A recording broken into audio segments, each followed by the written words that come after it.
Jangan Pak A, tolong. Suaraku hilang ditelan dentum musik yang memekakan telinga. Di dalam kamar sempit berbau alkohol ini, seorang lelaki hidung belang mencengkeram lenganku dengan kasar, memaksaku melayani nafsu bejatnya demi melunasi hutang yang menjebakku. Gaun hitam pendek ini terasa seperti kain kafan yang membungkus harga diriku. Siapa sangka, aku yang dulu hanya penjual gorengan lugu, kini harus mengemis kehormatan di balik lampu remang klub eksklusif ini. Namaku Sari. Dan inilah pengakuan jujur dari neraka yang hampir menghancurkanku. Assalamualaikum warahmatullahi wabarakatuh. Selamat datang kembali di channel saya. Bagi Anda yang sudah subscribe channel ini, kami doakan semoga pintu rezeki Anda terbuka lebar, hutang piutang segera lunas, dan segala urusan dipermudah oleh Allah. Silakan tulis, amin ya robbal alamin, di kolom komentar sebagai doa kita bersama. Terima kasih karena Anda masih bersedia mendengarkan. Mari kita kembali ke awal mula semuanya. Sebelum malam jahanam itu mengubah hidup saya selamanya. Tanganku selalu berbau minyak dan bawang. Tidak peduli seberapa keras aku menggosoknya dengan sabun colek. Aroma kemiskinan itu seolah sudah menyatu dengan darahku. Di bawah langit kota yang berjelaga, aku berdiri di balik gerobak kayu yang catnya sudah mengelupas. Setiap hari, rutinitasku dimulai sebelum matahari benar-benar bangun. Bunyi sutil yang beradu dengan wajan besar menjadi musik pengiring hidupku. Panas api menyambar kulit wajah, namun rasa perih di perut jauh lebih nyata. Aku adalah Sari, wanita 27 tahun yang dunianya hanya seluas penggorengan. Suara klakson motor yang ribut dan teriakan pedagang asongan adalah udara yang kuhirup. Di pinggiran jalan ini, mimpi adalah barang mewah yang tidak mampu kubeli. Sejak kepergian suamiku 2 tahun lalu, daster katun kusam bermotif bunga yang sudah memudar ini adalah seragam perangnya. Kulit sawo matangku selalu mengkilap karena keringat dan uap minyak yang tak pernah berhenti mengepul. Aku terbiasa menunduk, menghitung kepingan uang receh yang berminyak, sambil berharap esok ada sedikit sisa untuk makan malam yang lebih layak. Siang itu, udara terasa sangat menyesakan. Debu jalanan beterbangan, mengotori tempe yang baru saja kuangkat. Tiba-tiba, sebuah mobil hitam mengkilap berhenti dengan anggun tepat di depan gerobakku.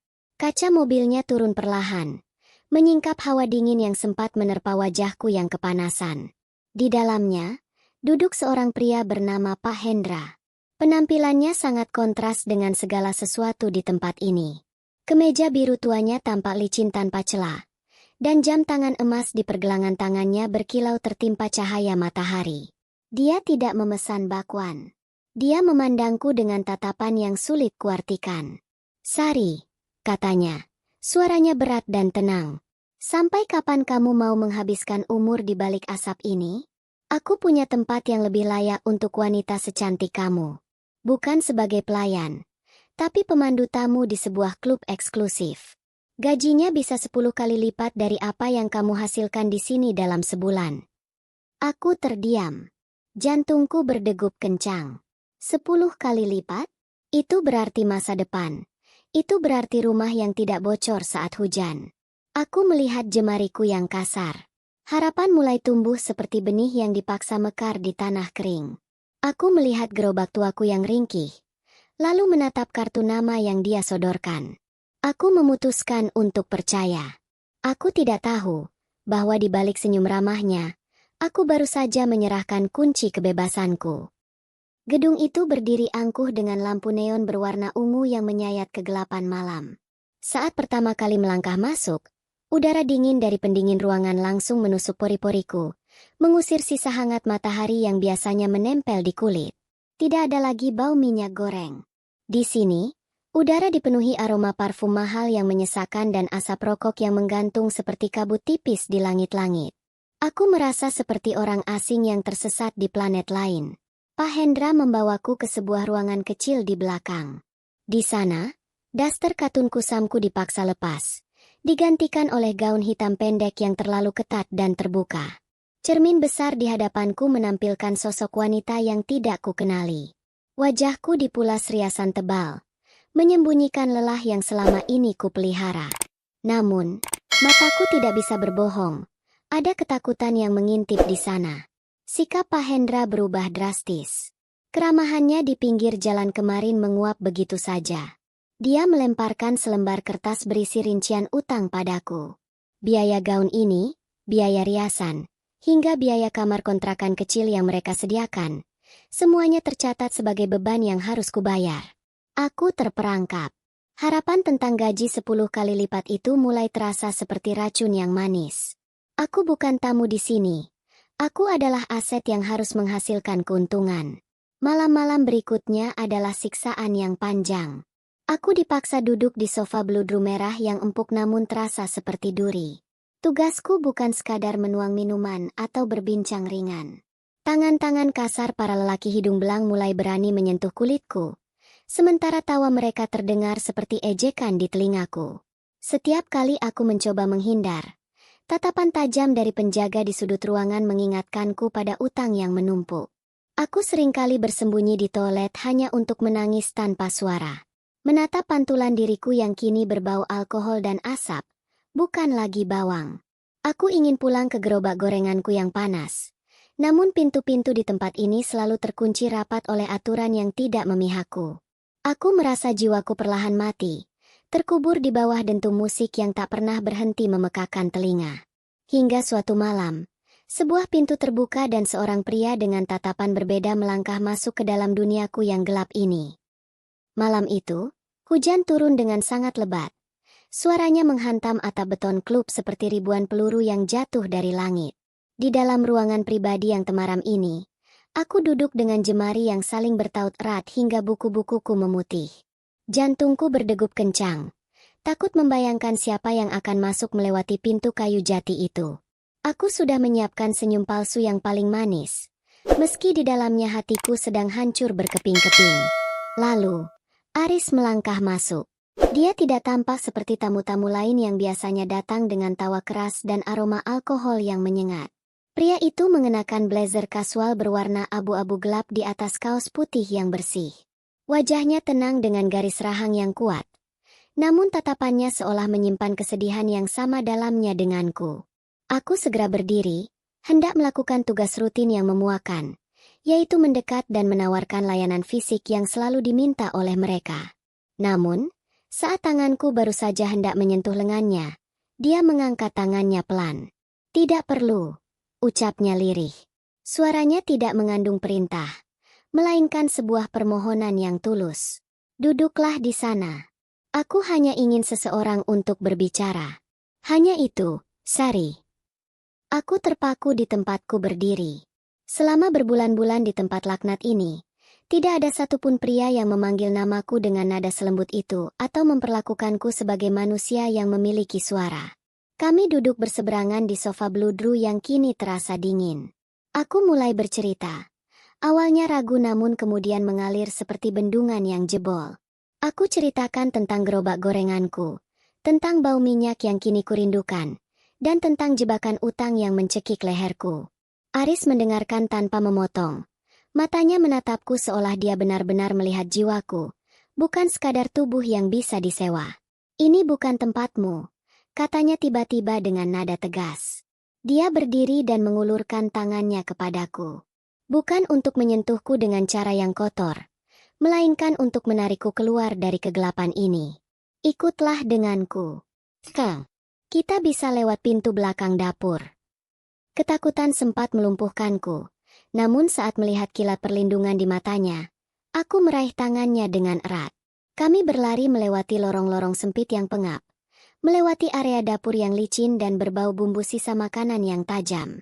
Suara teriakan para penjaga yang menyadari pelarianku mulai bergema di balik dinding beton, memburu kami seperti kawanan serigala. Napas kami memburu, bersahutan dengan dentum musik lantai dansa yang perlahan menjauh. Kami menerjang hujan deras yang langsung membasahi gaun tipisku, menuju mobilnya yang terparkir di kegelapan sudut jalan. Jantungku berdegup sangat keras, seolah hendak melompat keluar. Namun untuk pertama kalinya setelah sekian lama, aku merasa memiliki harapan untuk hidup kembali. Ban mobil Aris berputar cepat membelah genangan air di aspal yang gelap. Aku menoleh ke belakang melalui kaca yang berembun melihat lampu ungu klub itu perlahan mengecil dan akhirnya menghilang di telan kabut malam. Di dalam mobil hanya ada suara deru mesin dan desah napas kami yang masih belum teratur. Bau jok kulit mobil yang mewah ini terasa sangat asing namun entah mengapa memberikan rasa aman yang belum pernah kurasakan. Aris tidak banyak bicara. Dia hanya menggenggam kemudi dengan satu tangan sementara tangan lainnya sesekali memastikan aku baik-baik saja dengan isyarat tenang. Kami menempuh perjalanan selama 4 jam menuju sebuah kota kecil di pesisir utara.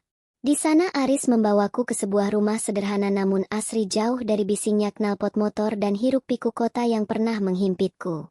Pagi harinya aku disambut oleh aroma tanah basah dan suara deburan ombak yang sayup-sayup terdengar dari kejauhan. Kehidupan yang baru dimulai dengan langkah yang sangat berat. Aris memperkenalkanku pada seorang pengacara tua yang baik hati. Dengan tangan gemetar aku mulai menuliskan setiap nama, setiap kejadian dan setiap rupiah utang yang dipaksakan kepadaku. Aku menceritakan semuanya tanpa ada yang ditutupi. Rasa malu yang dulu menyumbat tenggorokanku perlahan mencair menjadi kemarahan yang tenang. Aku memberikan kesaksian tentang bagaimana Pak Hendra menjebak gadis-gadis sepertiku, tentang pintu-pintu yang terkunci dan tentang pejabat-pejabat yang seringkali datang untuk mencuci dosa mereka dengan uang. Beberapa minggu kemudian aku duduk di depan televisi kecil di ruang tamu rumah persembunyianku. Tanganku menggenggam erat cangkir teh hangat saat melihat gambar yang sudah kukenal muncul di layar berita. Gedung dengan lampu ungu itu kini dikelilingi oleh garis polisi kuning yang menyala di bawah sorot lampu wartawan. Pak Hendra terlihat digiring keluar dengan tangan terborgol, wajahnya tertunduk tak lagi berwibawa, seperti saat pertama kali dia berhenti di depan gerobak gorenganku. Dadaku terasa plong seolah ada beban ribuan ton yang baru saja diangkat dari pundakku. Aku menangis bukan karena sedih tapi karena akhirnya aku merasa benar-benar bebas. Namun aku tahu luka di hatiku memerlukan waktu lebih lama untuk sembuh daripada sekadar melihat gedung itu hancur. Waktu mengalir seperti air sungai yang tenang, membasuh sisa-sisa jelaga yang pernah menempel di jiwaku. Sekarang aku tinggal di sebuah kota kecil yang udaranya selalu terasa manis oleh aroma pepohonan setiap pagi. Aku tidak lagi berdiri di pinggir jalan yang berisik oleh klakson motor. Di sini, aku memiliki sebuah kedai makan kecil yang bersih dengan dinding bercat putih gading. Bukan lagi sekadar gerobak gorengan yang ringkih, tapi sebuah tempat di mana orang-orang datang untuk mencari kehangatan dari masakan rumahan yang kubuat dengan sepenuh hati. Setiap pagi sebelum matahari sepenuhnya naik, aku selalu menyempatkan diri untuk duduk di teras depan, menghirup aroma tanah basah setelah hujan yang turun semalam. Itu adalah aroma favoritku sekarang. Ia mengingatkanku bahwa setelah badai yang paling menghancurkan sekalipun, bumi selalu memiliki cara untuk memulihkan dirinya sendiri. Begitu juga dengan hatiku. Aris masih menjadi bagian dari hari-hariku. Dia tidak datang sebagai penyelamat lagi, melainkan sebagai sahabat yang tulus. Kami sering duduk berdua di sudut kedai, menyesap kopi hitam tanpa gula di pagi hari tanpa perlu banyak bicara. Kehadirannya adalah bukti nyata bagiku bahwa tidak semua tangan yang mendekat bertujuan untuk merampas. Ada tangan yang mengulur untuk mengangkatmu dari lumpur, dan ada tangan yang menggenggam hanya untuk memastikan kau tidak merasa sendirian. Aku sering menatap telapak tanganku yang kini jauh lebih bersih. Di sana masih ada bekas luka bakar kecil berwarna kecoklatan akibat percikan minyak panas dari masa laluku. Dulu, setiap kali melihatnya, aku merasa terhina karena itu adalah tanda kemiskinan yang nyata. Namun sekarang, aku menyentuhnya dengan rasa syukur. Luka itu adalah medali keberanianku. Bukti bahwa aku pernah melewati api yang sangat panas namun tidak membiarkan diriku hancur menjadi abu. Hidupku kini dipenuhi dengan ketenangan yang sederhana. Tidak ada lagi lampu neon yang menyilaukan mata atau dentum musik yang membuat sesak dada. Aku sudah bukan Sari yang dulu, yang selalu menunduk dan pasrah pada nasib yang kejam. Aku telah berdiri tegak, membawa semua luka dan rahasia itu sebagai bagian dari kekuatanku. Setiap orang memang membawa beban yang tak terlihat. Namun beban itulah yang terkadang membentuk kita menjadi manusia yang lebih utuh. Aku menarik napas sedalam yang kubisa, merasakan udara yang mengisi paru-paruku dengan penuh.